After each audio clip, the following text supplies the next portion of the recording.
Assalamualaikum warahmatullahi wabarakatuh. Waalaikumsalam warahmatullahi wabarakatuh. Alhamdulillahirabbil alamin, salatu wassalamu ala sayyidina Muhammadin wa ala alihi washabbihi ajmain. Amma ba'du. Yang saya hormati Bapak Kepala SMPN 41 Atap Ciamas, Bapak Ahmad Rifai SPD. Yang saya hormati Ibu Mas Sofia SPD selaku CGP Angkatan 11. Yang saya hormati pula Bapak Ibu Dewan Guru SMPN 41 Atap Ciamas. Alhamdulillah, puji syukur kepada Allah Subhanahu wa taala, di siang ini kita bisa berkumpul dalam rangka diseminasi ya Bapak Ibu sekalian ya, terkait penyebaran pemahaman dan penerapan pengalaman budaya positif. Baik, sebelum kita mulai acara ini, mari kita buka kegiatan ini supaya kita selalu mendapatkan keberkahan dengan mengucapkan lafaz basmalah. Bismillahirrahmanirrahim. Baik Bapak Ibu sekalian yang saya hormati, selanjutnya kita berlanjut ke acara yang kedua, yaitu sambutan dari Bapak Kepala SMPN 41 Atap Ciamas kepada Bapak Ahmad Rifai SPD. Waktu dan tempat kami persilakan. Assalamualaikum warahmatullahi wabarakatuh. Alhamdulillahirabbil alamin wa bihi nasta'in ala umuri waddin wa ala alihi wa sahbihi ajmain. Amma ba'du. Puji syukur kita panjatkan kepada Allah Subhanahu wa taala. Alhamdulillah pada pagi hari ini siang kita bisa berkumpul bersama di tempat ini. Salam dan salam marilah kita selalu curahkan kepada Nabi kita Nabi besar Muhammad sallallahu alaihi wasallam. Yang saya hormati Ibu Eva Sofia dan Pak Yusuf Aris sebagai CGP Angkatan 11, Bapak Ibu Dewan Guru SMP 41 Atap Ciamas yang saya hormati. Pada kegiatan ini, pertama saya ucapkan terima kasih kepada CGP, dalam hal ini Pak Yus dan Bu Eva, telah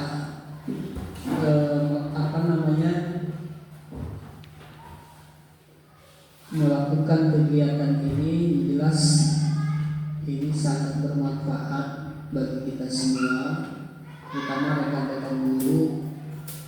Ya, masalah budaya positif ini tentunya ini untuk kita yang memang yang tidak mengikuti CGP ya belum mungkin menerima ini, apalagi kalau belum buka PMM ya.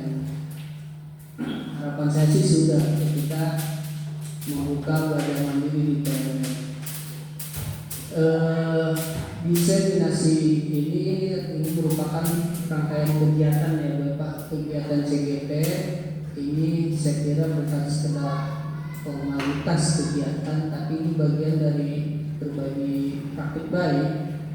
Ini harus kita ikuti apa itu budaya positif, bagaimana aplikasikannya. Ya, ini sesuatu yang memang kita dengar hal yang baru mungkin, namun sebenarnya dari dulu juga budaya positif ya harus kita harus kita terapkan. Kita mengenal misalkan etos kerja ya, budaya kerja. Nah, hal ini juga nanti akan berimbas kepada etos kerja kita. Mudah-mudahan ya dari itu, dengan kita mengikuti ini, etos kerja kita lebih baik, dan terutama nanti imbasnya ke anak-anak. Kalau kita etos kerja kita baik, nanti juga ke anak-anak juga akan berdampak baik juga, terutama tadi itu budaya positifnya. Jadi kebiasaan kita terkadang kita tidak menyadari ada mungkin sifatnya yang sesuai dengan seharusnya, gitu ya, yang positif. Ada juga memang ya tadi itu di luar kesadaran kita, ternyata apa yang kita lakukan selama ini kurang sesuai, kurang pas. Nah ini mungkin Ibu Eva Sofia SPD, mari rekan-rekan kita simak apa terkait dengan materi-materi terkait budaya positif kali ini. Kepada Ibu Eva Sofia SPD, waktu dan tempat dipersilakan.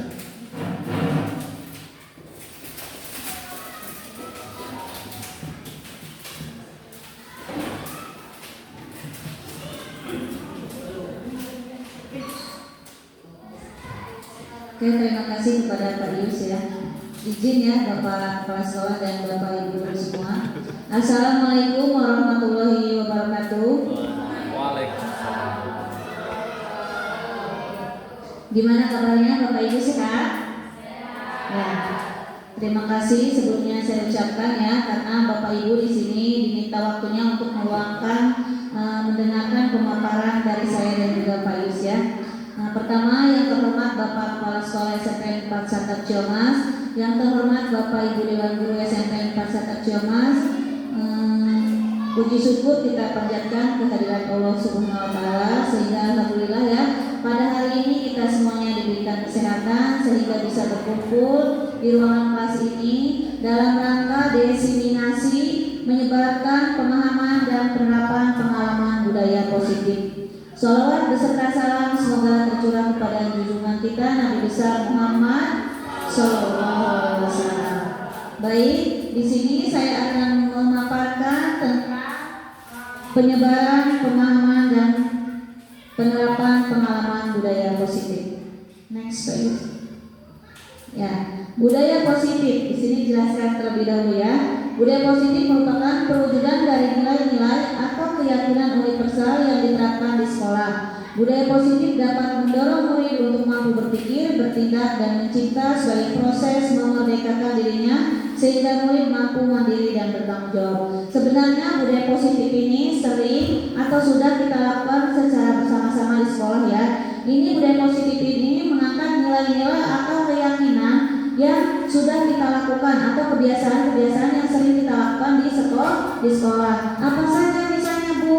Di sini ketika kita menerapkan budaya positif, anak diharapkan menjadi lebih mandiri, kreatif, inovatif, dan tentunya dapat bertanggung jawab ya dalam melakukan aktivitas yang mereka lakukan. Contoh-contoh kegiatan budaya positif yang sudah kita lakukan atau kita laksanakan di sekolah kita, contohnya hari Senin kan sudah sering kita melaksanakan upacara bendera. Ada juga kegiatan hari Jumat ya, yaitu Jumat Kolbu atau Mengadora. Ada juga senam bersama, ada acara kebersihan. Itu sebenarnya sudah kita terapkan dalam kebiasaan atau keseharian kita ya. Tapi mungkin namanya nggak tahu tuh apa itu budaya positif, makanya kita akan bahas lebih lanjut ya. Konsep inti budaya positif terdiri dari beberapa bagian. Pertama, perubahan paradigma belajar. Kedua, disiplin positif. Ketiga, kebutuhan dasar manusia. Keempat, motivasi perilaku manusia. Kelima, posisi kontrol diri. Keenam, keyakinan kelas. Dan ketujuh, segitiga restitusi. Pertama di sini pembelajaran dengan paradigma. Pembelajaran dengan paradigma baru merupakan pembelajaran yang dirancang berdasarkan prinsip pembelajaran berdiferensiasi, sehingga para peserta didik belajar sesuai kebutuhannya berdasarkan tahap teori psikologi modern untuk mewujudkan profil pelajar Pancasila. Di sini ada profil pelajar Pancasila yang mungkin Bapak Ibu sudah pahami ya.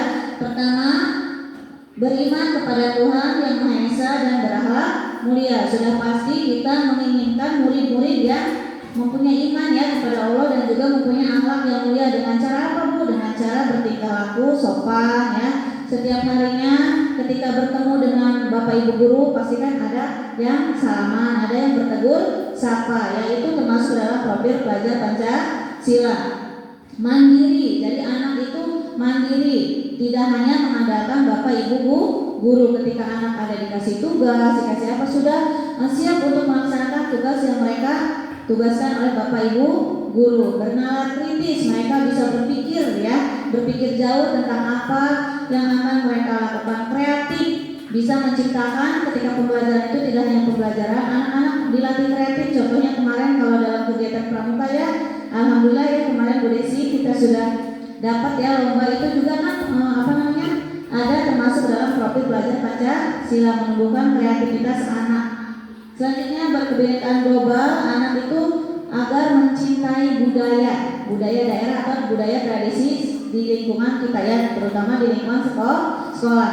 Contohnya di sini apa nih tradisinya? Kita budayanya banyak pencak silat ya Bu ya. Di kampung ini juga ada. Jadi anak-anak harus mencintai itu budaya lokal. Contohnya selain pencak silat apalagi acara maulidan gitu ya dan lain sebagainya. Pengajian juga masuk. Dan juga bergotong royong. Dengan bergotong royong ini anak dilatih untuk dapat bekerja sama seperti itu ya. Jadi profil pelajar Pancasila ini sebenarnya juga sudah kita terapkan dalam kehidupan sehari-hari. Selanjutnya disiplin positif, yaitu pembiasaan hal yang baik mencakup sikap atau perilaku maupun tutur kata oleh semua warga di sekolah, terutama bagi murid agar dapat berkembang menjadi pribadi yang kritis, mandiri dan bertanggung jawab. Sebagai pendidik, tujuan kita adalah menciptakan peserta didik yang memiliki disiplin diri sehingga mereka berperilaku mengajak kepada nilai-nilai kebajikan universal dan memiliki motivasi dalam diri menuju perubahan perilaku ke arah yang lebih baik. Tadi dengan cara kita menciptakan budaya positif, profil pelajar Pancasila dan disiplin positif, otomatis anak-anak akan dilatih untuk lebih mandiri, kreatif dan juga bertanggung jawab. Kebutuhan dasar manusia, di sini ada kebutuhan dasar manusia merupakan sesuatu yang kita lakukan untuk mendapatkan apa yang kita inginkan. Seluruh tindakan yang kita lakukan memiliki tujuan. Semua usaha terbaik yang kita lakukan agar kebutuhan dasar kita terpenuhi dengan baik. Kira-kira sebelum next selanjutnya, apa saja sih kira-kira Bapak Ibu kebutuhan dasar kita? Ada yang masih ingat? Bapak Ibu tiap hari perlu makan tidak? Perlu. Perlu pakaian? Perlu jajan? Perlu cinta dan kasih sayang?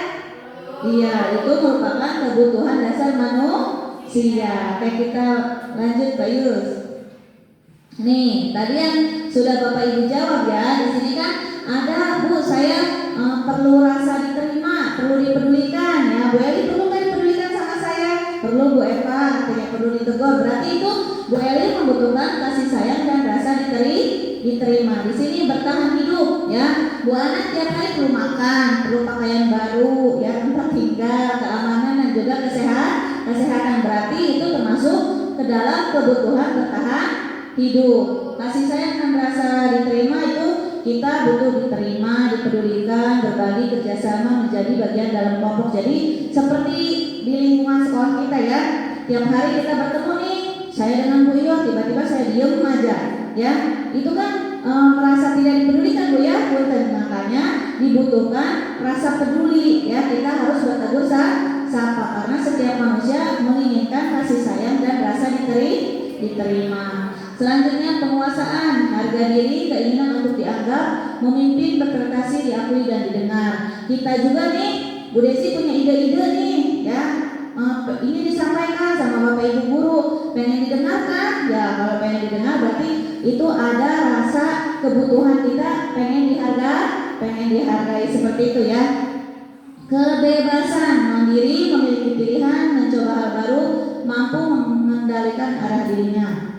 Kesenangan, bermain, humor, antusiasme dan tertawa. Jadi kita setiap hari kan tidak serius melulu Bu ya dalam pembelajaran maupun berinteraksi dengan Bapak Ibu guru. Kita perlu cerita, entah itu cerita keluarga, cerita tentang anak didik kita tadi pada saat pembelajaran, setelah upacara, atau cerita tentang apa saja yang menimbulkan kita ada rasa humor ataupun tertawa. Karena kita juga butuh ya, nggak harus tiap hari dalam sekolah serius ya, kita juga butuh tertawa dan juga butuh bermain ataupun butuh humor. Berarti itu masuk ke dalam kebutuhan dasar manusia yang termasuk ke dalam kesenangan.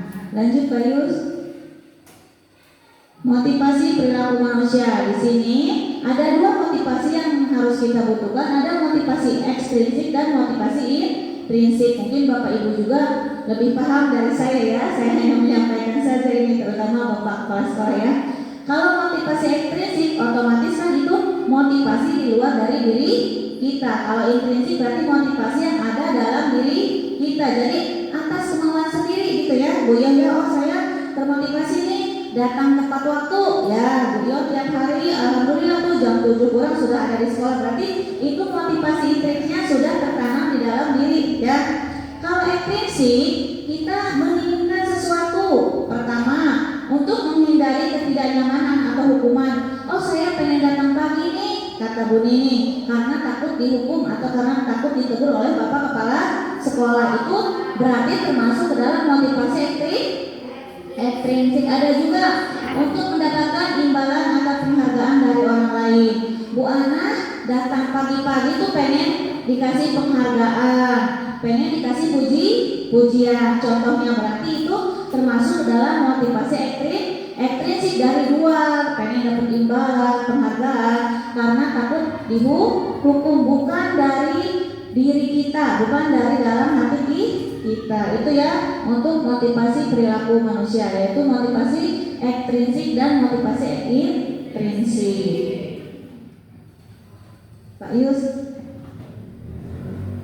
Oke, ini perbedaan antara hukuman, konsekuensi, dan restitusi. Mungkin Bapak Ibu selama ini sering nih, oh saya kalau anak terlambat langsung saya hukum atau kasih konsekuensi. Apa sih bedanya? Kita lihat sama-sama ya, kita belajar sama-sama. Hukuman tidak tercerna atau tiba-tiba, murid tidak tahu apa yang akan terjadi atau dilibatkan, bersifat satu arah, berupa hukuman fisik atau psikis. Jadi ketika anak melakukan kesalahan, misalnya Bu El ini ada anak terlambat, tidak dikasih kesempatan untuk menjelaskan sama Bu El ya, tapi langsung dihukum, ditegur. Kamu terlambat, langsung keliling lapangan 10 kali, kata Bu Eli. Berarti itu hanya satu arah. Itu ya, itu termasuk ke dalam contoh hukuman. Kalau konsekuensi tercerna atau disepakati sesuai peraturan, murid tetap dibuat tidak nyaman, sikap guru selalu memonitor murid. Ada yang lebih baik nih dari hukuman dan konsekuensi, yaitu restitusi, yaitu proses menciptakan kondisi bagi murid untuk memperbaiki kesalahan, proses kolaboratif yang mengajarkan murid untuk mencari solusi sendiri. Jadi restitusi ini kita guru dengan murid ketika ada permasalahan itu mencari solusi bersama gitu Bu Yo ya. Oh iya, kenapa anak saya sering terlambat? Si Mardi setiap hari datang sekolahnya terlambat. Apa sih penyebabnya? Apakah bangun kesiangan? Apa sering main HP? Apakah di rumahnya tidak ada orang tuanya? Jadi kita jangan langsung menjudge anak gitu ya, jangan langsung menghukum ketika ada anak yang terlambat ataupun tidak mengerjakan tugas, tapi kita melakukan pendekatan, yaitu dengan cara restitusi, menanyakan apa saja masalahnya, kenapa datang terlambat, intinya melalui pendekatan sehingga tercapai solusi antara anak dengan guru gitu ya, dari solusi yang tadi contohnya terlambat datang ke sekolah atau yang lainnya. Posisi kontrol guru nih, di sini ada posisi kontrol guru. Saya pengen bertanya ya, ingin bertanya kepada Bapak Ibu, karena kan kita setiap hari pasti berinteraksi dengan murid ya, dengan anak-anak. Ada posisi sebagai penghukum, ada pembuat merasa bersalah, ada sebagai teman, ada sebagai pemantau, dan ada sebagai manajer. Mungkin sebelum saya jelaskan juga pasti Bapak Ibu sudah mengerti apa itu penghukum, pembuat merasa bersalah, dan lain-lain. Kira-kira di kita nih, saya juga sama. Bapak Ibu setiap hari masih sebagai apa posisi kontrol gurunya? Bu Rina, kira-kira masih sebagai apa posisi kontrol gurunya Bu Rina? Gak apa-apa, sesuai dengan yang kita lakukan setiap hari aja, nggak harus saya harus ini gitu, enggak ya. Ini sesuai dengan yang kita lakukan setiap hari. Bu Rina, setiap hari kira-kira anak posisi kontrol gurunya sebagai apa? Sebagai teman. Bu Desi? Oh, hampir semua sudah dialami oleh Bu Desi. Oke, baik. Kalau Pak Yus gimana Pak Yus? Ya, kadang-kadang sebagai teman, cuma terkadang juga sesekali sebagai penghukum. Ya, kadang-kadang sebagai teman, kadang-kadang sebagai penghukum. Kalau Bu Rina sebagai teman, kalau Bu Desi hampir semuanya sudah Bu Desi lakukan. Oke, hukum. Biasanya hukum sebagai apa? Pemantau. Oke, terima kasih ya. Terima kasih Bapak Ibu guru. Jadi dari 5 posisi kontrol guru ini berarti sudah kita pernah lakukan, sama seperti saya ya. Oke, kita bahas sama-sama. Di sini sebagai penghukum. Jadi tadi contohnya yang sudah saya utarakan tuh contoh Bu Eli, ada anak terlambat, tidak memberikan kesempatan untuk menjelaskan, langsung dihukum suruh keliling lapangan. Ada push-up kamu 50 kali misalnya ya, sit-up 50 kali, itu tidak mau mendengarkan ya, kita penghukum aja, pokoknya saya mau menghukum kamu karena hanya satu arah, tidak mau mendengarkan. Kalau perempuan merasa bersalah, ya Allah Mardi, mau sampai kapan kamu seperti itu misalnya ya. Jadi kata-katanya tuh kita sebagai guru memelas kepada anak dan anak merasa bersalah. Oh iya, saya nggak enak ya sama Bu Eva, gara-gara saya Bu Eva jadi sedih misalnya ya. Itu namanya kita posisi kontrol guru sebagai pembuat merasa bersalah. Kalau teman tadi Bu Rina, berarti nanti nih kalau anak suruh mengerjakan tugas, ayo kerjakan. Nanti kan udah beres nilainya bagus, kamu anak ibu gitu. Jadi apa ya bahasanya, bahasa teman ya. Kalau pemantau tadi bumuk memantau anak-anak. Pokoknya kerjakan ya. Ibu di depan nih melihat, nanti ketahuan nih siapa yang tidak mengerjakan. Jadi kita memantau ya, melihat anak pada saat mengerjakan tugas. Kalau manajer ini dari 5 posisi kontrol ini yang paling ideal katanya ya, yaitu posisi manajer. Jadi kita itu manajer harus bisa memanage, jangan hanya sebagai penghukum atau pembuat merasa bersalah atau sebagai teman atau sebagai pemantau. Kita harus bisa melihat kondisi anak. Tadi kata saya, kenapa kamu melakukan itu ya?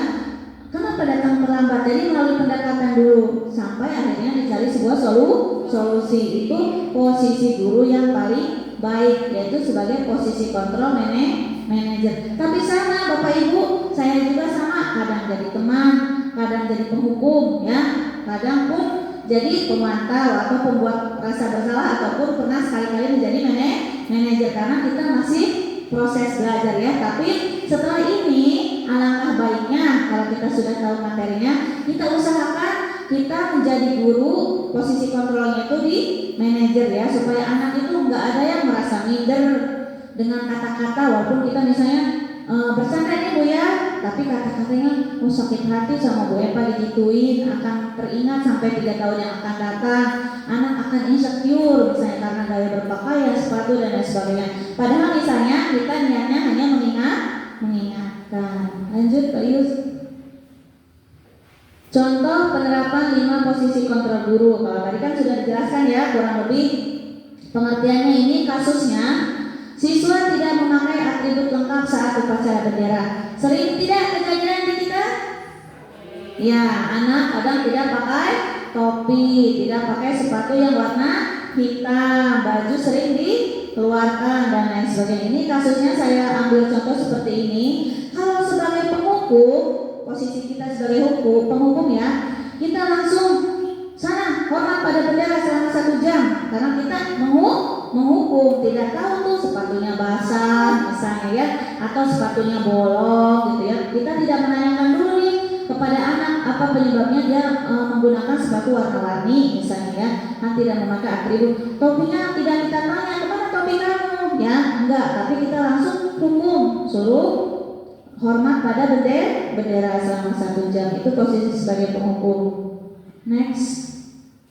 Oke, kalau membuat merasa bersalah, ini langsung contohnya kasusnya masih sama ya, tidak memakai atribut dengan lengkap. Berapa kali ibu bapak harus memberitahu kamu selalu saja mengecewakan ibu atau bapak. Jadi kitanya memelas gitu ya, sehingga anak merasa oh gitu ya, saya jadi pembuat merasa bersalah. Sebagai teman nih Bu Rina, ayo dong ikuti aturan sekolah, tolong bantu ibu atau bapak sekali ini ya. Sudah tidak apa-apa, lain kali jangan sampai berbuat seperti ini lagi ya. Jadi bahasanya atau pendekatannya seperti kepada teman sendiri, padahal kan itu murid ya. Next. Sebagai pemantau, kamu sudah melanggar peraturan sekolah, kamu tahu konsekuensinya.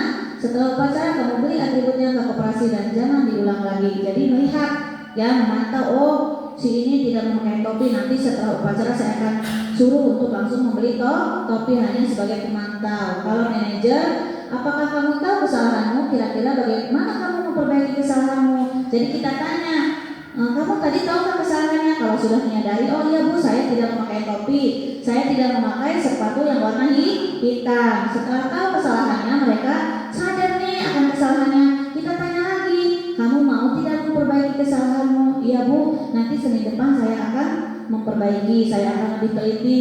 Misalnya dengan cara malam-malam mempersiapkan atribut sekolah dan lain sebagainya. Jadi posisi manajer itu lebih baik ya, atau ini paling baiklah posisi kontrol guru, karena kita pendekatan menanyakan kepada murid dulu dan juga apakah mereka mau memperbaiki kesalahan yang tersebut, seperti itu. Nih, kita bareng-bareng diskusikan ya. Posisi kontrol apakah aku? Ya, saya kecewa sekali dengan kamu. Kira-kira apa tuh Bu Desi?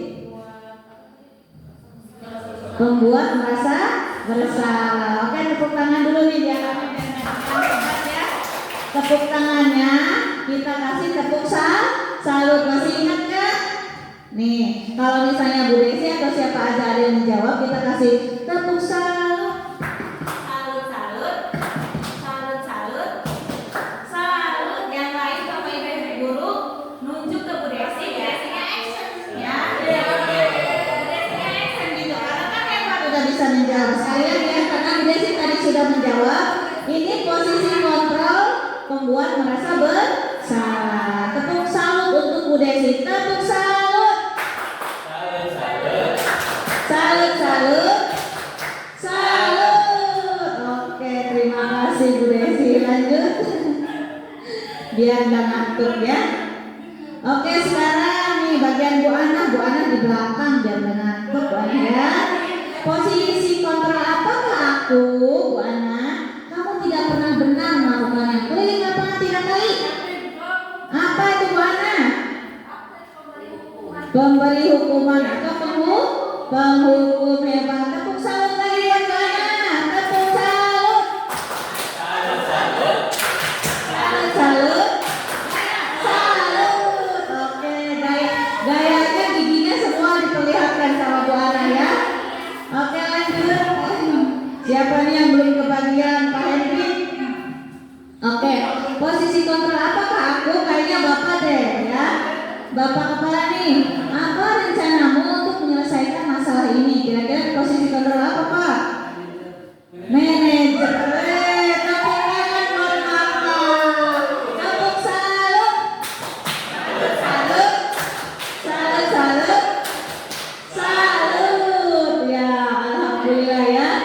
Selanjutnya Pak Hendrik nih. Waduh, dengan Pak Hendrik Boeli.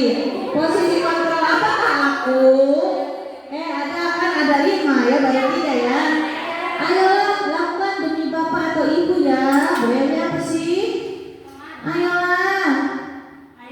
Oke teman, tepuk salut untuk Boeli. Tepuk salut.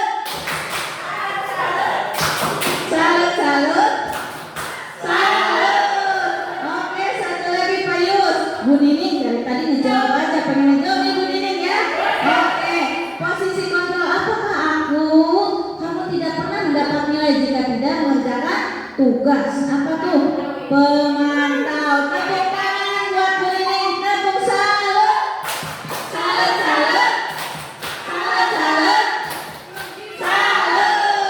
Oke, terima kasih untuk kita semua ya. Berarti alhamdulillah nih, Bapak Ibu semua di sini sudah paham, walaupun belum saya jelaskan pasti sudah paham dan sudah menerapkan 5 posisi kontrol guru ya. Next. Sekarang keyakinan kelas. Mengapa keyakinan kelas? Mengapa bukan peraturan kelas? Yuk, lanjut Pak Yus. Ya, di sini pembentukan keyakinan kelas bersifat abstrak, berupa pertanyaan universal, dibuat dalam pertanyaan positif, sedikit saja agar mudah diingat, sesuai dengan kondisi kelas dan kelas sehingga mudah diterapkan. Semua warga sekolah atau warga kelas yang dilibatkan saat membuat keyakinan kelas. Setelah ini saya akan menayangkan video saya membuat keyakinan kelas dengan kelas 9. Tapi sebelum itu di sini pembentukan keyakinan kelas ini sangat dibutuhkan ya Bapak Ibu ya. Nanti misalnya Bapak Ibu di sekolah atau di kelas yang belum bikin ya, Bu Iyo misalnya, Bu Ana ya. Bu Eva, saya kemarin kesepakatan kelas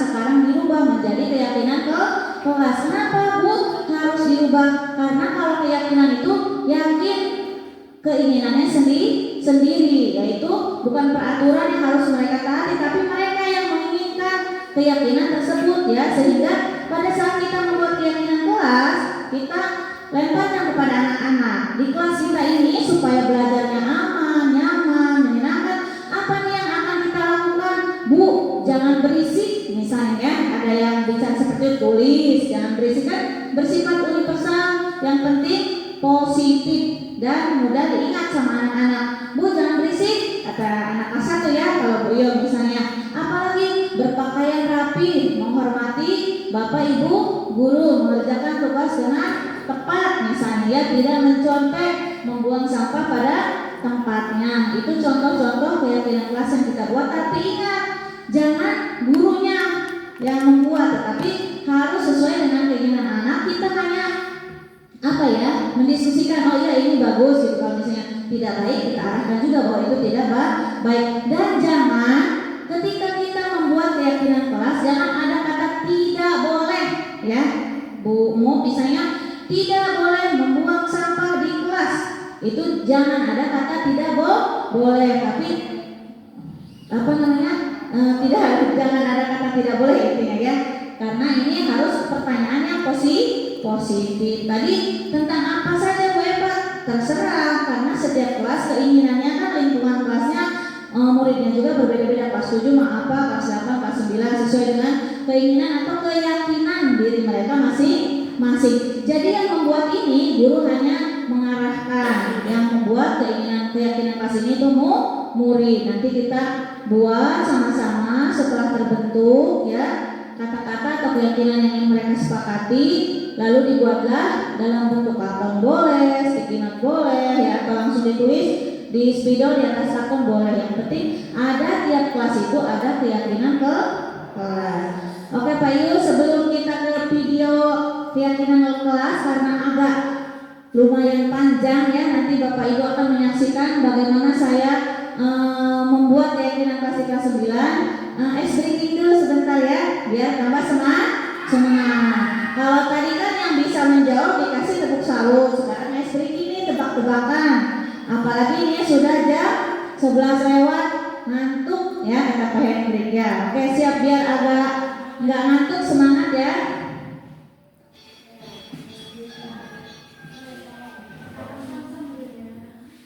Oke, ini tebak warna. Ingat kata kuncinya sambil kita nunggu ya. Kata kuncinya adalah tebak warna. Berarti gimana nanti Bu Ana kalau tebak warna suruh ngapain? Suruh menebak warna. Nanti di sini ditayangkan misalnya warna merah, warna kuning, warna hijau. Bapak Ibu tinggal menebak saja, tapi jangan terkecoh dengan tulisan. Misalnya kan warnanya merah Bu ya. Ternyata tulisannya hijau ya. Jadi jangan pada tulisan tapi warna Bu Eri ya. Bu Eri jangan ngantuk. Oke ya. Bu Eri sama Pupuk jangan ngantuk, yang berdua semangat. Oke. Waduh, kenapa itu gak connect?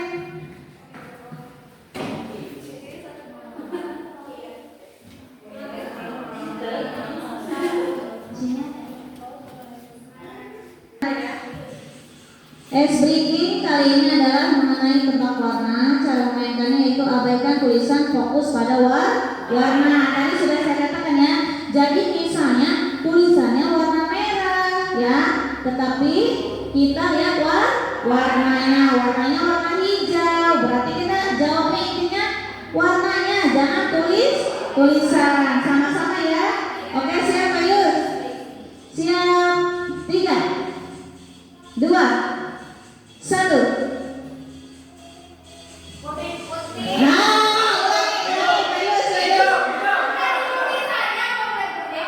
Tadi apa kata kuncinya?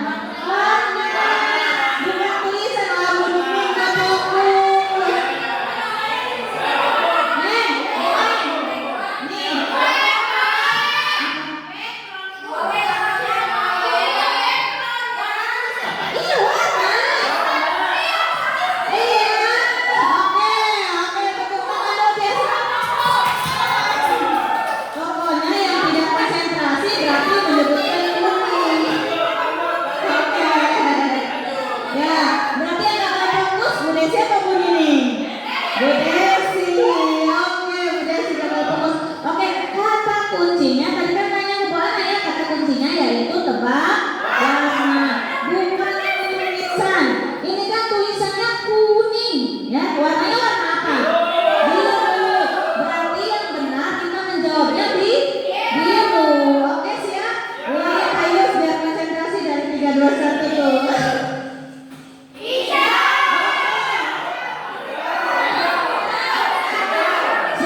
Tidak, nanti lebih cepat loh ya. Konsentrasi ini pelan-pelan sama Pak Yus. Terus?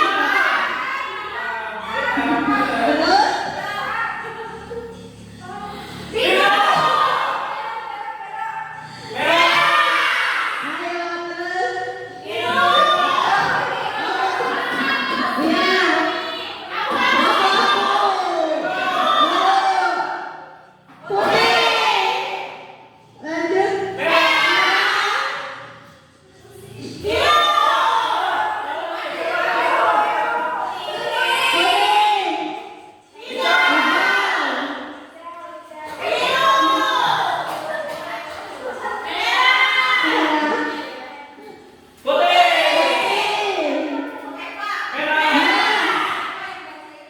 Iya, putih.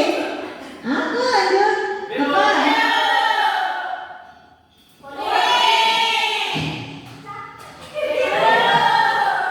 Terus dikit lagi. Konsentrasi berarti. Bukan merah. Oke.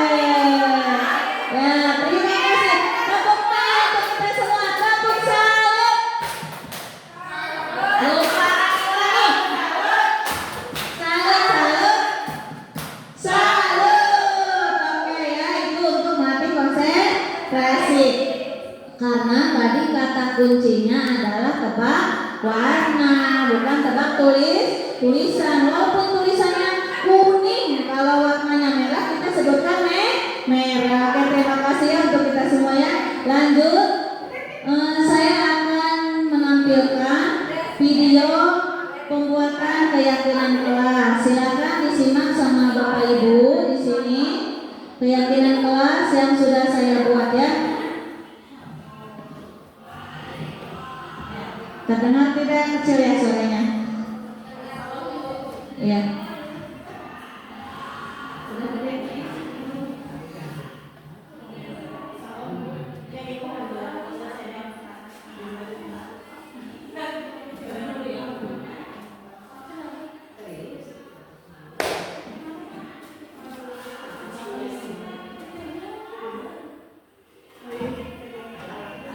Kita simak sama-sama ya.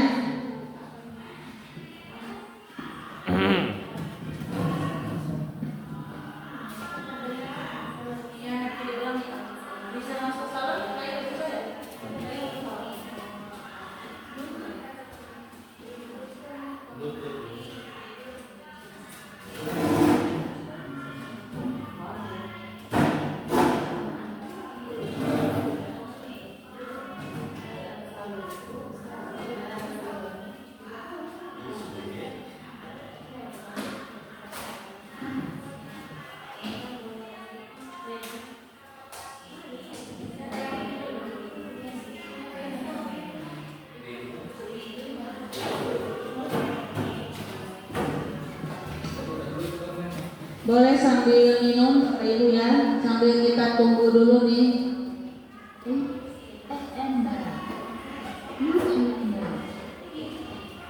Udah Pak. Coba ini ulangi.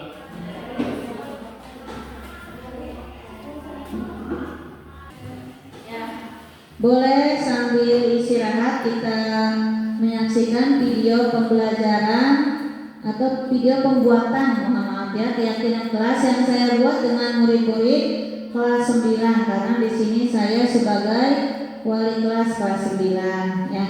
Di sini karena suaranya kurang jelas ya, langkah pertama saya menanyakan kepada anak-anak saya tentang keyakinan kelas yang mereka ingin buat.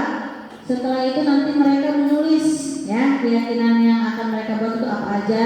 Nanti kan ada yang sama ya, cara misalnya ini pengen izin ke toilet, sama tuh izin ke toilet, atau bersikap sopan gitu ya. Jadi ada kata-kata sama, nanti kita pilih dari 30 atau berapa siswa ya murid kita ya. Nanti dipilih mana saja yang akan menjadi keyakinan kelas di kelas 9. Nanti setelah selesai harus disepakati terlebih dahulu dengan anak-anak. Ini contohnya nih. Kalau sudah selesai, nanti kita buat anak-anak itu hasil keyakinan kelas, nomor, nama, dan tanda tangan. Untuk apa? Ini tanda bukti kalau misalnya mereka melanggar keyakinan kelas yang sudah dibuat nih, kamu sudah menandatangani. Ini sesuai dengan keinginan kamu, karena keyakinan kelasnya dibuat sesuai keinginan kamu. Jadi kamu harus menaatinya, bukan sebagai paksaan atau hukuman. Jadi buktinya itu Bu Ana. Jadi kalau anak-anak melanggar, kemarin menandatangan apa? Keyakinan kelas Bu, berarti harus apa? Jadi kitanya balik bertanya kepada anak-anak agar anaknya sadar tentang keyakinan kelas yang sudah mereka buat atau sudah mereka sepakati. Kita lihat aja ya prosesnya ya, caranya. Tapi saya percaya bahwa Bapak Ibu di sini sudah membuat keyakinan kelas ya, di kelasnya masing ini hanya sebagai referensi saja.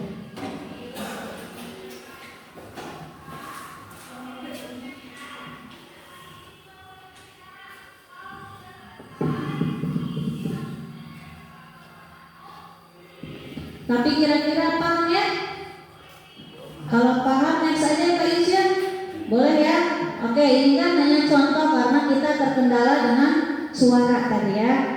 Oke, sekarang lanjut setelah keyakinan kelas ada apa lagi Bu? Yaitu ada segitiga restitusi. Di sini yaitu suatu proses dialog yang dijalankan oleh guru agar dapat menghasilkan murid yang mandiri dan bertanggung jawab. Segitiga restitusi adalah sesuatu proses dialog yang dijalankan guru atau orang tua agar dapat menghasilkan murid yang mandiri dan bertanggung jawab. Mohon maaf 2 kali itu ya.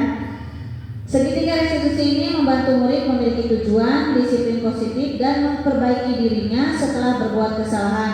Restitusi bukan untuk menembus kesalahan, namun untuk belajar dari kesalahan. Seperti sudah saya katakan tadi, kita sebaiknya ketika ada permasalahan murid, kita gunakan pemecahannya itu solusinya dengan cara segitiga restitusi. Jadi kita ajak dulu anak secara baik-baik ya, ditanya dulu kenapa tadi datang terlambat atau kenapa tadi tidak menggunakan atribut dengan lengkap. Jangan tiba-tiba kita menjas atau menghukum ya, tetapi kita melalui pendekatan menanyakan. Setelah anak sadar tentang kesalahan mereka, kita tanya lagi, apa kamu mau memperbaikinya? Perilaku itu kan salah, udah kasih salah, mau tidak memperbaiki? Mau Bu, itu termasuk ke dalam segitiga restitusi seperti itu.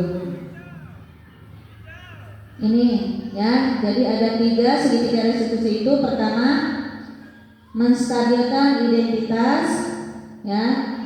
Kedua, validasi tindakan yang salah, dan ketiga, menanyakan keyakinan. Next. Menstabilkan identitas. Di sini berdasarkan prinsip membuat kesalahan adalah bagian dari proses pembelajaran. Ini kata-katanya ketika kita bertanya kepada anak ya, ketika anak itu kan ada permasalahan nih, dipanggil kalau misalnya sekolah yang besar di ruangan BP, kalau kita di ruangan wali kelas atau di meja guru, kita tanya dengan menstabilkan identitas itu, kenapa tadi mereka atau melakukan kesalahan, dengan cara apa? Berbuat salah itu wajar. Jadi kita meyakinkan kepada anak, oh ibu juga pernah melakukan kesalahan itu, ibu juga pernah waktu sekolah datang terlambat. Jadi anak itu tidak merasa minder, anak itu tidak merasa dihakimi. Jadi kita juga flashback kepada saat kita sekolah dulu gitu ya. Itu contoh kata-katanya ketika kita menstabilkan identitas anak dengan cara segitiga restitusi. Berbuat salah itu wajar, tidak ada manusia yang sempurna. Ibu bapak juga pernah melakukan itu. Ibu bapak tidak mau mencari siapa yang salah, tapi ibu bapak ingin mencari solusi dari permasalahan ini. Kamu berhak merasa begitu. Jadi misalnya kemarin saya sudah ada Sakti Satya, nanti ditayangkan videonya ya. Jadi dia dihina atau diledek-ledekin nama orang tua. Mungkin bapak ibu juga sering ya, di kelas tuh sering anak-anak mengatai nama orang tua, entah itu nama bapak atau nama ibu.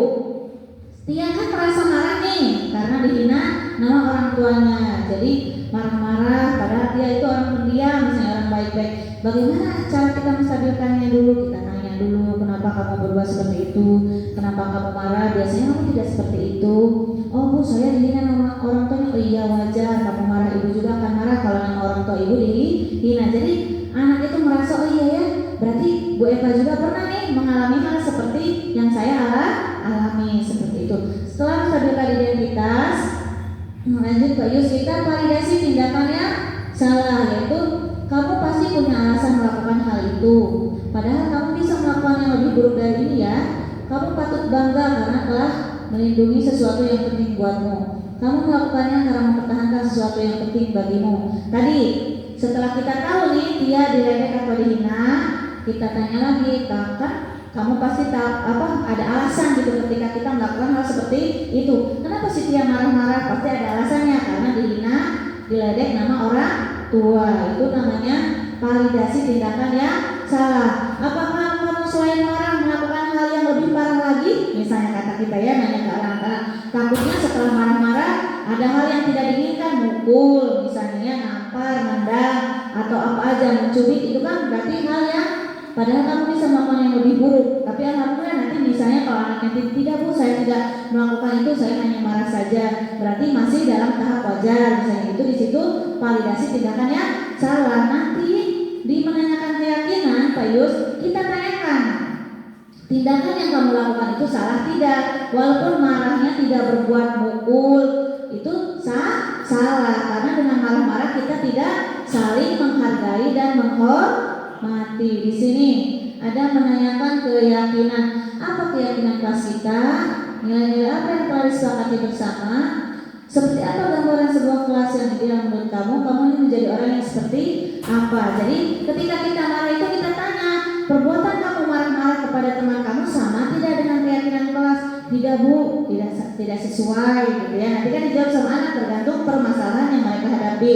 Oh, kalau tidak sesuai, apakah kamu mau memperbaikinya? Mau, Bu, dengan cara apa? Misalnya minta maaf, tidak mengulangi lagi kesalahannya, dia akan menghormati dan menghargai temannya, dia akan menjadi orang yang mandiri, yang bertanggung jawab dengan perbuatannya, seperti itu. Jadi segitiga restitusi ini ada 3. Pertama, kita menstabilkan identitas terlebih dahulu.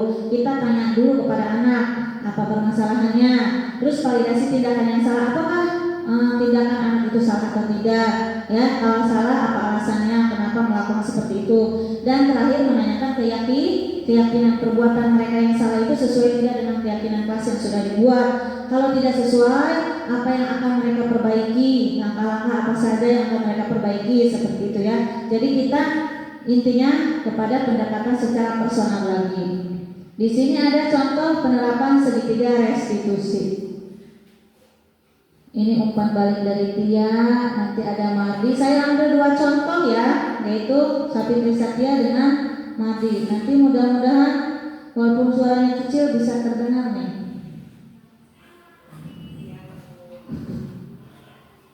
Nah, suaranya kecil ya.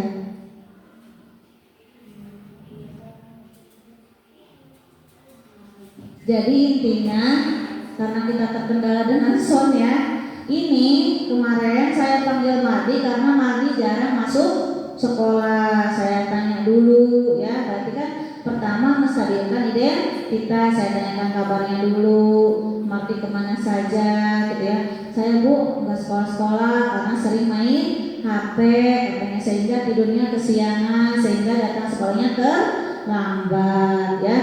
Saya tanyakan lagi, itu salah tidak? Salah, Bu, katanya, karena saya sering tidur malam, Bu, jadinya saya sering terlambat sekolah, berarti itu kesalahan yang salah. Nanti ditanyakan sama saya keyakinan kelas apa yang dilanggar oleh Mardi, yaitu tidak disiplin, seperti itu. Jadi anak menyadari kesalahannya ya, karena Mardi menyadari dia datang terlambat ke sekolah dan sering ketinggalan tugas-tugasnya, itu berarti perbuatan yang tidak disiplin, berarti kan tidak sesuai dengan keyakinan kelas yang sudah disepakati, seperti itu.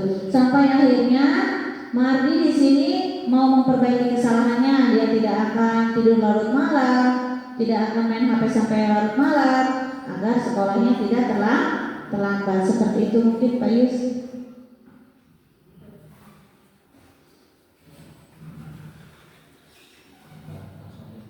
Tia tuh yang oh iya, ya udah nggak usah dibuka ya. Kalau yang Tia tadi sudah saya ini ya singgung, jadi dia dihina nama orang tua. Sama saya tanyakan dulu kenapa penyebabnya, apa alasan temannya menghina, sampai ada solusi ya. Akhirnya dia meminta maaf, dan juga keyakinan kelas yang tidak sesuai, yaitu tidak saling menghormati dan menghargai antar teman, seperti itu.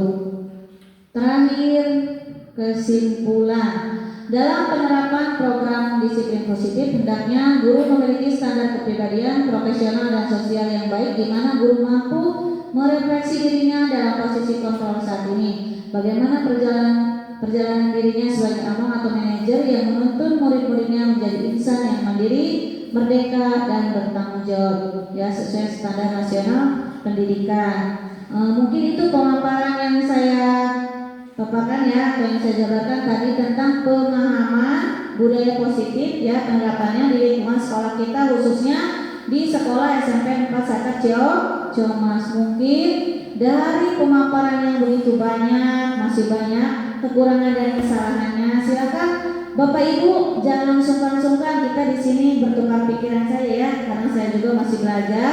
Kita diskusikan apa sih kira-kira yang belum dipahami, misalnya boleh ya, silakan dari siapa aja boleh, mau 1 orang penanya atau mau 3 orang penanya. Alhamdulillah, mudah-mudahan saya bisa jawab. Kalau tidak bisa nanti kita sharing sama-sama jawabannya ya. Ya, penanya pertama siapa?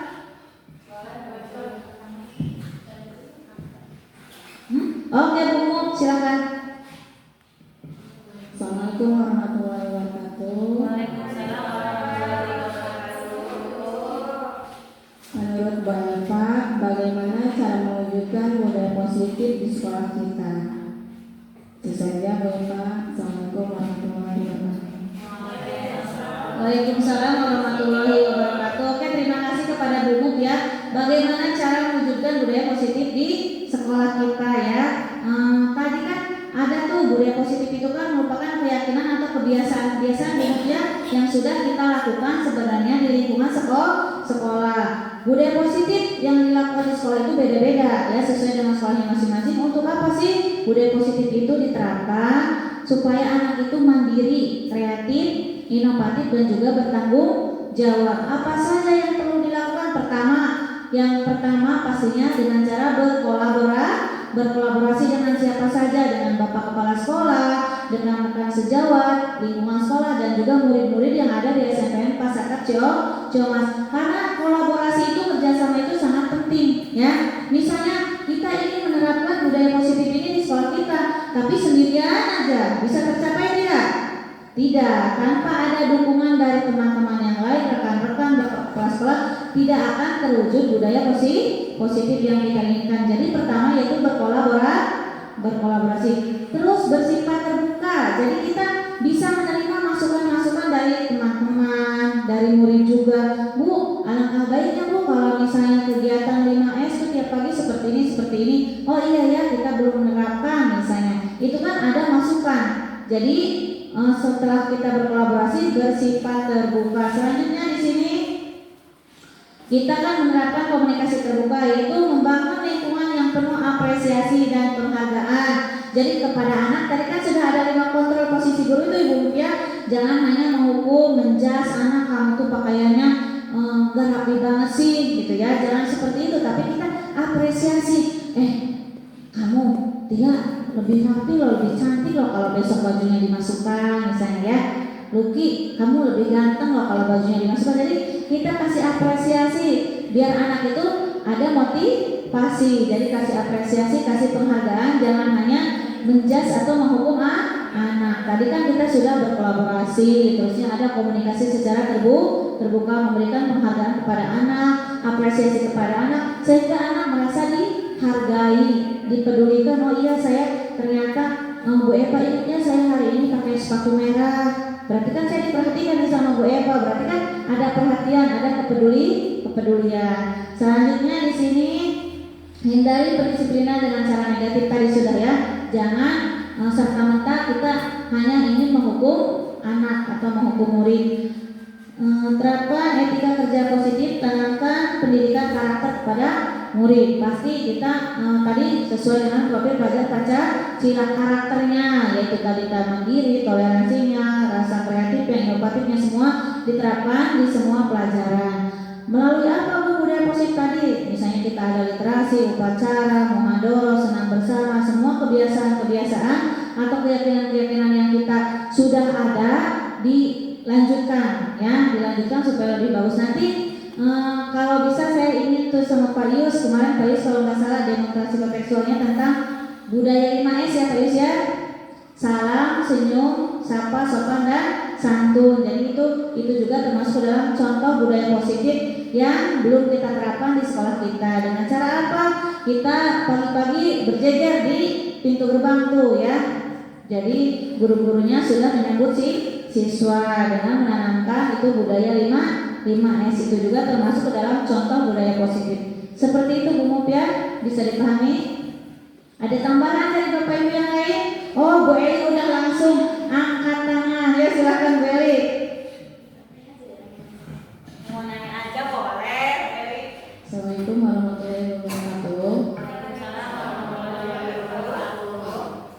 Tadi itu kan ada 5 kontrol guru. Nah, tadi kan kayak Bu Desi masuk ke semua ya, ada 5-5-nya, Bu Umum 1, Bu Rina 1, ini 2. Kalau Bu Epa itu kira-kira masuknya ke sebagai apa gitu di 5 kontrol guru itu. Terima kasih. Assalamualaikum warahmatullahi wabarakatuh. Waalaikumsalam warahmatullahi wabarakatuh. Terima kasih ya kepada Bu Eli. Kalau tadi Bu Mup lebih kepada bagaimana mewujudkan budaya positif, Bu Eli ini 5 kontrol posisi guru. Bagus sekali ya pertanyaannya semuanya. Saya sekarang itu sebagai posisi kontrol apa gitu ya? Apakah penghukum, apakah pembuat merasa bersalah, teman, pemantau atau manajer? Sebelum saya ikut pendidikan guru penggerak ini, saya biasanya ya tidak munafik nih, saya kadang jadi penghukum, kata Pak Yus tuh kadang bisa jadi teman, kadang juga bisa jadi pemantau atau pembuat rasa bersalah. Jarang saya sebagai manajer ya. Sebelum mengetahui materi ini ya atau info ini tentang 5 kontrol posisi guru. Jadi kadang anak terlambat, saya tadi Weli tidak mau mendengar, udah kamu keluar, gak mau Ibu mah, ada kamu terlambat atau ambilin air kata saya ya, misalnya contohnya, atau ambilin air buat kepel. Itu kan sebagai penghukum ya, padahal tidak sesuai dengan aturan. Saya mengajar bahasa Indonesia, dihukumnya suruh ngambil air buat ngepel gitu ya, itu penghukum. Kadang saya juga sebagai teman, udah jangan ribut aja sini kasihan sama ibunya pusing gitu ya. Itu kan bahasanya saya seperti ke teman sendiri gitu ya. Kadang juga seperti itu. Atau saya juga kadang lihatnya di sini, kerjakan yang benar, kalau enggak dinilai sama ibu. Jadi kan pemantau ya, kita ngeliatin atau udah sih kasihan ibu mana capek banget nih. Masa kamu berubah-ubah misalnya kata saya. Jadi kan pembuat merasa bersalah. Itu kemarin seperti itu Bu Eli, tapi jarang saya sebagai manajer, posisi sebagai manajer. Tapi insya Allah setelah saya tahu informasi atau tentang 5 kontrol posisi guru ini, mudah-mudahan saya juga bisa menerapkan. Nanti kedepannya mudah-mudahan saya bisa menjadi guru yang posisinya sebagai manajer. Jadi bisa mendengarkan alasan-alasan anak, keluh kesah anak, sehingga kita bisa mencari solusi yang terbaik dari permasalahan yang anak hadapi gitu ya Bu Eli ya. Untuk sekarang masih kadang-kadang kata Pak Yus, kadang penghukum, kadang pembuat merasa bersalah ya, kadang juga sebagai teman, kadang juga sebagai pemantau. Tapi insya Allah kedepannya saya akan menjadi manajer, mudah-mudahannya kita sama-sama ya, sama-sama belajar. Gimana Bu Eli? Bisa dipahami? Ya masih ada? Ya Bapak. Terima kasih. Untuk di kita ya, saya lihat nih masih beberapa minggu yang lalu ya, memang saya juga selain tadi apa ya, manage gitu di sini kan sebagai manajerial ya, terkadang saya juga melakukan pemantauan juga gitu, tanpa memang guru-guru tahu juga gitu. Bukan ngintip sih, tapi memang ya kasarnya suka ngintip-ngintip saya Pak Yus. Jadi kadang saya keliling ke depan-depan kelas gitu, saya masih menemukan yang memang melakukan hukuman gitu, baik di kelas ataupun terkadang di luar kelas. Itu memang saya maklumi kalau memang karena tidak tahu gitu ya, belum tahu dan tidak tahu. Kalau memang kita melakukan hal yang keliru, tidak karena ketidaktahuan, berarti itu masih sifatnya ya kita maklum lah gitu. Tapi kalau sekarang kan kita sudah tahu, saya harap nanti kita itu ya mengamalkan lah, menerapkan gitu kan. Ketika anak melakukan kekeliruan, kita restitusi. Kemudian tadi kita posisikan sebagai manajer sebagai manajer pembelajaran, tidak lagi sebagai menjas anak bersalah gitu kan. Tadi itu kan ketika bersalah kan ada hal yang memang mendasari untuk melakukan kesalahan itu. Kemudian tadi yang disampaikan Bu bagaimana menerapkan itu, tadi kata Bu Eva, kolaborasi itu penting. Jadi jangan satu orang menegakkan disiplin kebersihan tapi yang lainnya cuek gitu. Itu nggak akan berhasil kita secara keseluruhan. Namun selain itu juga tadi mulai dari kita sebagai guru bersama-sama. Ketika mendisiplinkan anak, kita harus disiplin juga gitu kan. Ketika kita mau misalkan mengajak anak membudayakan literasi dan lain sebagainya, kita juga ya harus lebih dulu gitu. Maka teladan penting gitu. Karena kalau kita ini terasa oleh kita, betul, terasa oleh kita dulu ketika kita jadi murid, terasa oleh kita ketika kita dihukum, bagaimana rasanya. Memang gini, mungkin tidak salah menghukum itu, tapi kurang relevan aja untuk saat ini. Apalagi kalau kita melihat tempo dulu pendidikan itu bagaimana menghukum anak. Saya pernah ceritakan di awal ini. Saya sampai saat ini merasakan nggak hilang tuh dihukum oleh guru dulu. Itu boleh Pak. Terima kasih. Baik, terima kasih tanggapan ya atau umpan balik dari Bapak.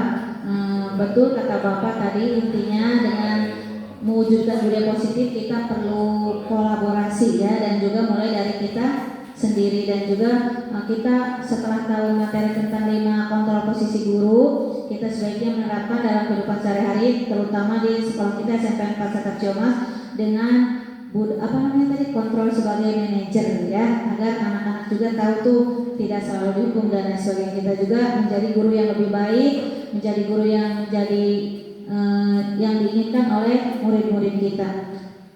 Oke, karena waktunya sudah cukup, ada tanggapan lagi dari Bapak Ibu guru? Cukup? Ya, mudah-mudahan apa yang saya paparkan hari ini tentang menyebarkan pemahaman dan penerapan pengalaman budaya positif dapat bermanfaat ya bagi kita semua, khususnya bagi saya. Di sini saya sekali lagi minta maaf tidak untuk menggurui, tapi kita sama-sama belajar ya. Terima kasih saya ucapkan kepada Bapak Kepala Sekolah dan Bapak Ibu guru atas perhatiannya. Mohon maaf bila ada kata-kata yang salah dan juga kekeliruan dalam menjelaskan atau memaparkan. Terima kasih. Saya akhiri. Wassalamualaikum warahmatullahi wabarakatuh. Waalaikumsalam warahmatullahi wabarakatuh. Beri aplaus dulu untuk semuanya. Baik Bapak Ibu, terakhir mungkin kita ada di sesi akhir acara ya. Mungkin kita tutup saja kegiatan ini dengan lafaz hamdalah. Alhamdulillahirabbil alamin. Terakhir saya sebagai moderator mengucapkan terima kasih. Assalamualaikum warahmatullahi wabarakatuh.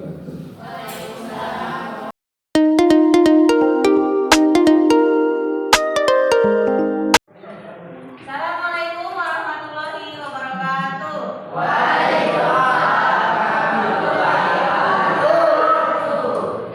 Gimana kabarnya anak-anak, sehat? Alhamdulillah ya, hari ini kita sehat. Seperti biasa hari ini kita belajar bahasa Indonesia, tapi sebelum kita belajar, karena di sini Ibu sebagai wali kelas 9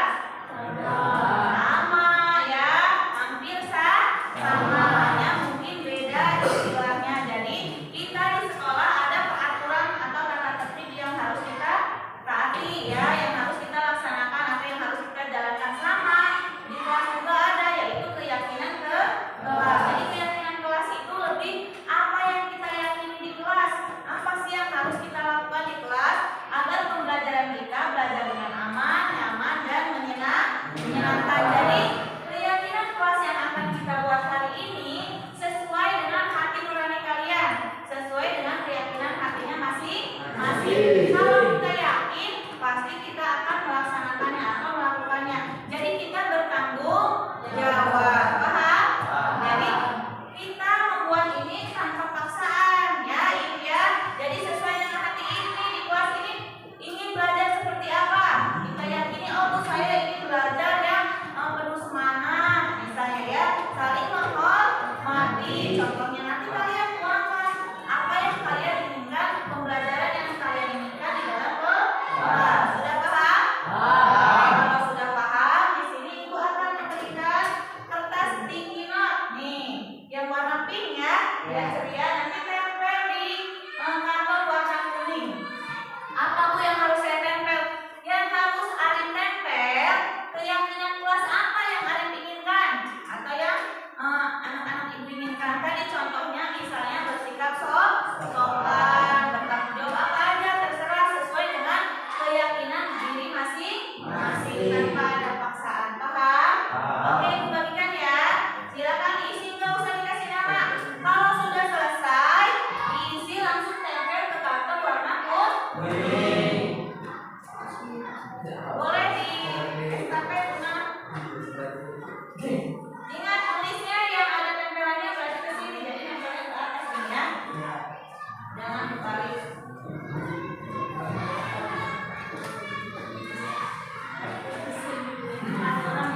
Silakan langsung diisi, kalau sudah langsung ditempel ke depan. Bu, boleh sama tidak ya, terserah sesuai dengan apa yang kalian yakini ya.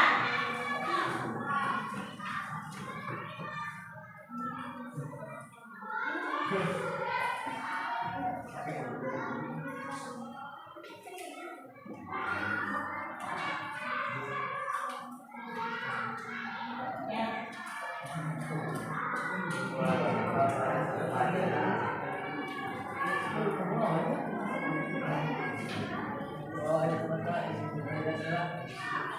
Silakan diisi sesuai dengan keyakinan masing-masing. Apa sih yang saya inginkan di kelas ini agar menjadi keyakinan kelas yang kita yakini dan kita taati ya, agar kita bertanggung jawab pada saat melaksanakan keyakinan kelas tersebut. Silakan. Kalau kembali ulangi nulisnya.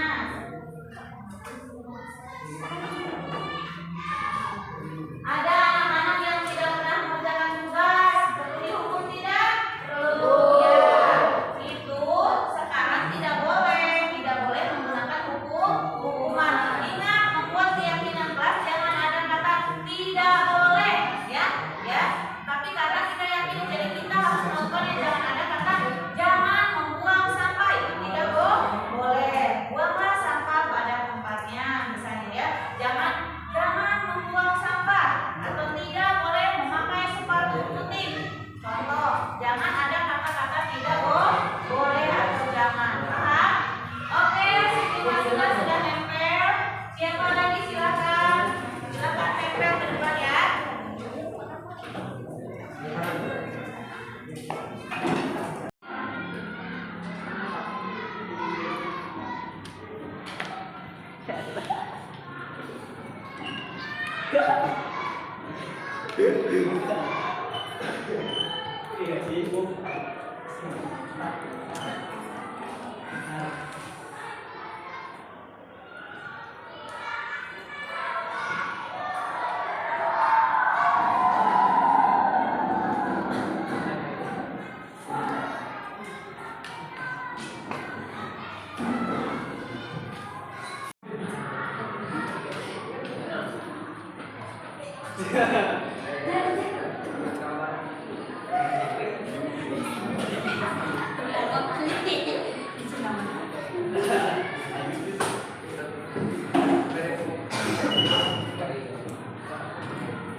Oke,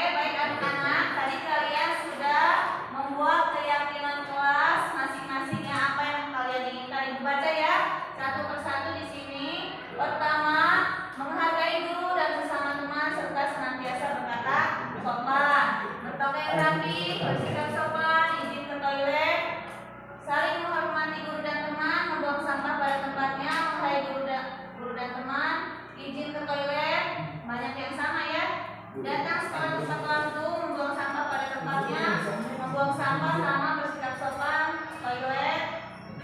Ini sama bersikap sopan, membuang sampah pada tempatnya, saling menghormati, bersikap sopan. Ya, dari beberapa pendapat atau keyakinan kelas yang kalian inginkan ini banyak sekali yang sama, berarti semuanya mempunyai keyakinan kelasnya masing-masing. Dari ini kita pindahkan ke sana, ya. Kan banyak nih. Ada juga yang sama. Jadi kita pilih apa yang menurut kita akan dijadikan sebagai keyakinan kelas di kelas 9. Coba yang enggak sama kita pilih sama-sama ya. Menghargai guru dan sesama teman serta senantiasa berkata sopan. Setuju tidak? Setuju. Keyakinan kelas yang pertama adalah kita harus menghargai guru dan sesama teman serta senantiasa berkata sopan. Oke, kita pindahkan nih. Ini keyakinan kelas yang pertama ya.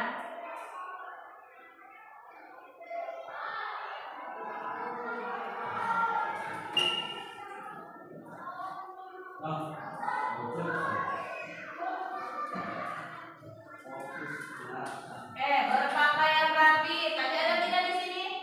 Belum. Ini berpakaian rapi. Ini saling menghormati guru dan teman sudah ya? Ini sudah ya?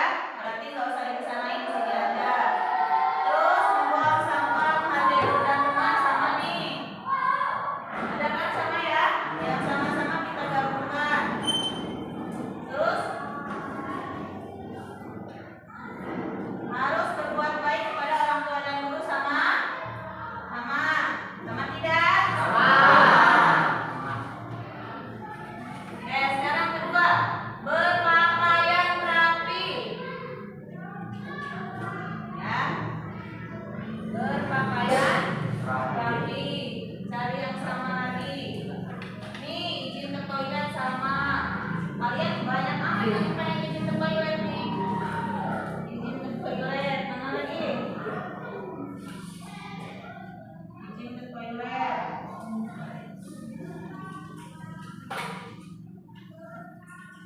Oke. Harus izin jika ingin keluar. Izin ke toilet ya. Yang ini kita ambil satu nih. Bersikap sopan sudah belum? Belum. Bersikap sopan itu sama ke dalam menghargai guru dan sesama teman.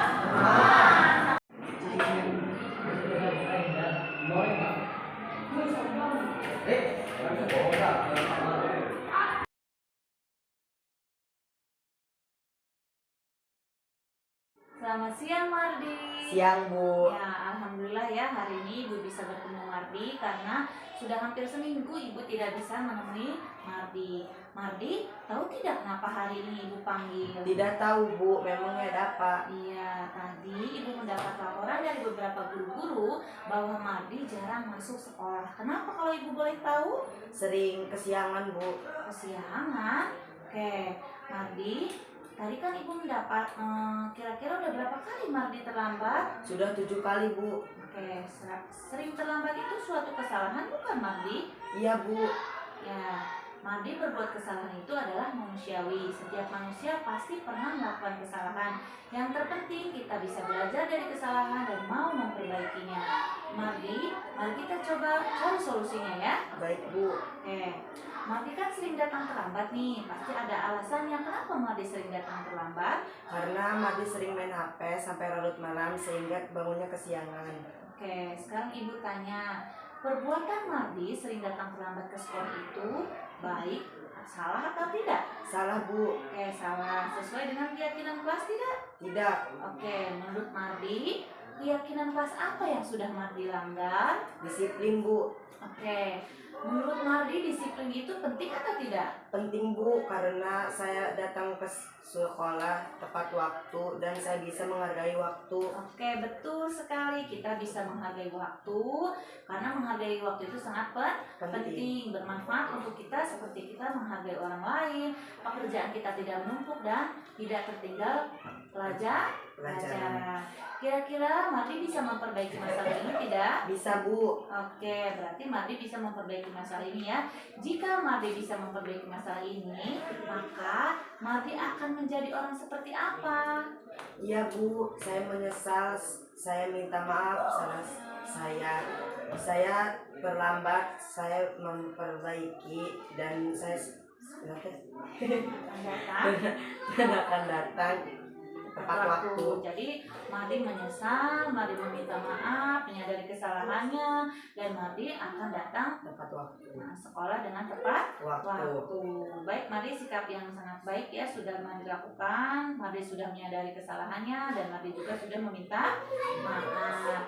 Menurut Mardi, apa yang akan Mardi lakukan agar Mardi tidak datang terlambat lagi ke sekolah? Saya akan tidur cepat dan mengurangi main HP sampai larut malam. Sehingga sekolahnya tidak kesiangan. Iya, sehingga ke sekolahnya tidak kesiangan. Baik Mardi, berarti kan Mardi sudah menemukan solusi dari permasalahan Mardi ya. Nanti Ibu akan bekerja sama dengan orang tua Mardi agar Mardi tidak datang terlambat lagi ke sekolah. Jadi jangan main HP sampai larut malam, jangan begadang agar sekolahnya tidak terlambat. Baik Mardi, terima kasih ya. Silahkan sekarang kembali ke kelasnya ya. Ya, baik, Bu, terima kasih. Assalamualaikum warahmatullahi wabarakatuh. Nama saya Muhammad Mardi dari kelas 9. Kenapa saya tadi dipanggil oleh Bu Epa? Karena saya jarang masuk sekolah dan sering terlambat. Alasannya saya sering main game sampai larut malam sehingga bangunnya kesiangan. Mulai hari ini saya tidak akan bergadang dan main HP sampai larut malam sehingga saya tidak terlambat berangkat ke sekolah. Terima kasih Bu Epa. Wassalamualaikum warahmatullahi wabarakatuh. Selamat siang Tia. Siang, Bu. Ya, Tia tahu tidak kenapa Tia dipanggil ke ruangan Ibu? Tidak tahu, Bu. Memangnya ada apa, Bu? Nah, Ibu tadi mendapat laporan dari Bu Eli bahwa Tia tadi di kelas marah-marah sama Nana. Kenapa? Karena ngeledek nama orang tua Tia, Bu. Iya, pasti kamu kesal dan marah ya. Ibu juga akan kesal dan marah apabila nama orang tua Ibu diledekin atau dihina. Kemudian pada saat itu kamu melakukan apa Tia? Dia ngatain balik nama orang tua mana, Bu, dan malah marah karena tidak terima. Oke, pasti kamu melakukan itu karena ada alasan tertentu kan? Iya, saya merasa tidak dihargai. Nama orang tua Tia diledek dan dihina. Ya wajarlah ya kamu marah. Tapi untung tadi kamu tidak bertindak gegabah, hanya marah saja ya Tia ya. Tidak sampai memukul atau yang lainnya ya. Tidak, Bu, saya masih bersabar. Oke, kamu masih hebat bisa memilih untuk bersabar. Kamu memilih untuk tidak berbuat lebih parah lagi bukan Tia? Tidak, Bu. Oke, sekarang Ibu tanya nih, tindakan kamu tadi marah kepada Hana itu sesuai tidak dengan keyakinan kelas kita? Tidak, Bu. Oke, jadi kira-kira keyakinan atau prinsip mana yang tidak sesuai dengan keinginan kamu? Saya tidak menghargai dan menghormati orang lain, Bu. Jadi kamu yakin kita harus menghargai orang lain? Iya, Bu. Selain harus menghormati dan menghargai orang lain, apa sih yang harus kamu kendalikan? Saya harus bisa menahan emosi, jangan mudah marah, dan harus bersabar. Kira-kira kamu bisa tidak memperbaiki masalah ini? Bisa, Bu. Oke, jika kamu bisa memperbaiki masalah ini, kamu akan menjadi orang seperti apa, Tia? Saya akan menjadi orang yang bertanggung jawab, saling menghormati dan saling menghargai, menahan emosi, menjadi orang yang tidak mudah marah. Oke, menurut kamu bagaimana menjadi orang seperti itu? Saya pasti bangga dan senang, Bu, dan pasti saya banyak teman. Ya, dengan kamu menjadi orang yang penyabar, tentunya ya bisa menghargai dan menghormati, pasti kamu akan banyak teman karena disenangi oleh teman-teman. Bagaimana kamu akan menyelesaikan masalah ini, Tia?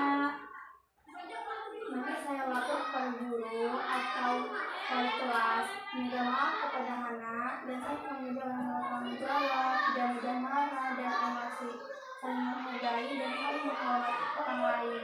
Ya, baik. baik tepat sekali ya apa yang akan tindakan yang kamu akan lakukan ya. Jadi kamu akan meminta maaf kepada anak. Jadi kamu sudah tahu ya solusinya ya. Dan jangan mengulang perbuatan menghina atau marah ataupun balik meledek kepada teman lain. Jadi kamu harus menjadi orang yang penyabar, tidak mudah emosi, harus menjadi orang yang bertanggung jawab dengan cara meminta maaf, dan juga tentunya harus menghormati dan menghargai orang lain. Baik ya, terima kasih ya. Tetap semangat. Sekarang silakan kembali ke kelas lagi.